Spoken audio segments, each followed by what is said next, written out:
আজকের ভিডিওতে আপনাদের সাথে শেয়ার করছি পেঁয়াজি পরোটার রেসিপি, যেভাবে আমরা বানিয়েছি। এখানে আছে পেঁয়াজ, ক্যাপসিকাম, আদা, কাঁচা লঙ্কা, যেগুলো কুচি কুচি করে কেটে নেব। নাম এটার পেঁয়াজি পরোটা, কিন্তু ফ্লেভারের টুইস্ট আনার জন্য এখানে আছে ক্যাপসিকাম। কড়াইতে সাদা তেল গরম করে সবজিগুলো দিলাম। এটা ইচ্ছে হলে ঘি বা মাখন দিয়েও তৈরি করা যেতে পারে। এখানে আছে গোলমরিচের গুঁড়ো, জিরে গুঁড়ো, ধনে গুঁড়ো, লঙ্কা গুঁড়ো আর অল্প একটু নুন। সব কিছু দিয়ে এটা হালকা করে নাড়াচাড়া করতে হবে, যাতে এর জলটা একদম শুকিয়ে যায়, কিন্তু একদম গলে যাবে না। এরকম স্টেজে গ্যাসের ফ্লেম বন্ধ করে পুরটা ঠান্ডা হতে দেব। ময়দা মেখে নিয়েছি সামান্য পরিমাণে নুন আর সাদা তেল দিয়ে। একটু ঢাকা দিয়ে কিছুক্ষণের জন্য রেখেছি। ঢাকা সরিয়ে এবার এই লেচিগুলো ময়দা থেকে কেটে নিয়েছি।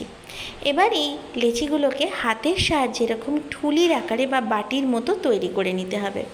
এর মধ্যে ভরে নেব পেঁয়াজ, ক্যাপসিকামের যে স্টাফিং বা পুর, সেটা। পুরটা ভরার সময় একটু খেয়াল রাখতে হবে যাতে পুরটা বেরিয়ে না যায়। ময়দাটাকে এরমভাবে একটু টেনে টেনে ঠুলির মুখটা বন্ধ করতে হবে।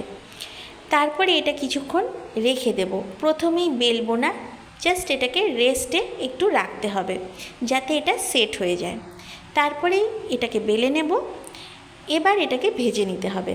চাটু গরম হয়ে গেছে, এই পরোটাগুলো দিয়ে দিয়েছি। প্রথমে যেরকমভাবে রুটি তৈরি হয় সেইভাবে হালকা করে সেঁকে তারপরে সাদা তেল দিয়ে ভেজে নিচ্ছি। ইচ্ছে হলে এটা ঘি বা মাখন দিয়েও ভাজা যেতে পারে। আমরা এটা সাদা তেল দিয়ে ভেজেছি। পেঁয়াজের জন্য এটা অসম্ভব টেস্টি হয়। আপনারাও বাড়িতে এরকম একবার বানিয়ে দেখুন পেঁয়াজি পরোটা বা অনিয়ন ক্যাপসিকাম পরাঠা, যাই বলুন, অসাধারণ টেস্ট হয়। এইভাবে গ্যাসের ফ্লেম লো করে এটা ধীরে ধীরে ভেজে নিচ্ছি। এরম খুন্তি দিয়ে অল্প অল্প করে চাপ দিতে হবে। দেখতেই পাচ্ছেন কীরকম ধোঁয়া বেরোচ্ছে। আশা করি পরোটাটা দেখে আপনারাও বুঝতে পারছেন যে এটা কতদূর খাস্তা হয়েছে, এবং টেস্ট আপনারা বানালেই বুঝতে পারবেন। যদি রেসিপিটা আপনাদের ভালো লাগে তাহলে রিকোয়েস্ট করছি, প্লিজ ভিডিওটাকে একটা লাইক করবেন, চ্যানেলটা সাবস্ক্রাইব করে নেবেন।